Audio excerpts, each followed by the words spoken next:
Hello, my name is Valerie Novack. I am a peer researcher on a pair of research studies conducted by the Lurie Institute for Disability Policy at Brandeis University.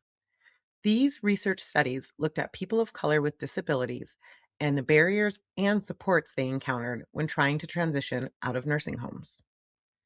The studies are unique because of the role of peer researchers, people like myself with personal experience of these issues, who worked on the research study from the beginning to the end.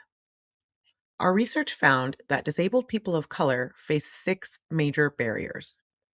These six barriers increase their likelihood of being sent to institutions like nursing homes and prevented them from leaving when they would have liked to transition to community or independent living. The barriers include health and disability needs not getting met, difficulties meeting financial needs and obtaining housing, complex paperwork and burdensome processes, not having adequate case management and social work support to live in the community, a lack of sufficient information and community living and lack of access to peer support, discrimination due to both race and disability. Not everyone was impacted by all of these barriers.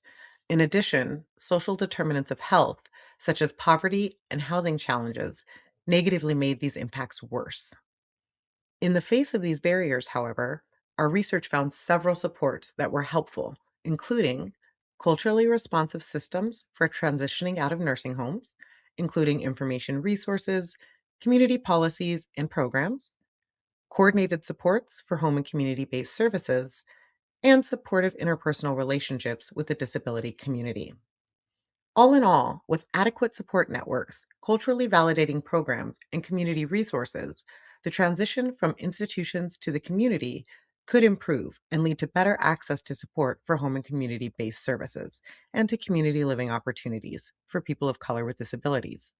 Our research also stressed that in order to improve transitions to community living and access to home and community-based services, it will be important to invest in government safety net programs such as SNAP, often called food stamps, make certain programs permanent, such as Money Follows the Person, which helps people with disabilities move from the nursing home to community living, and support the expansion of Medicaid, particularly of Section 1915, which helps to reduce health disparities among different populations.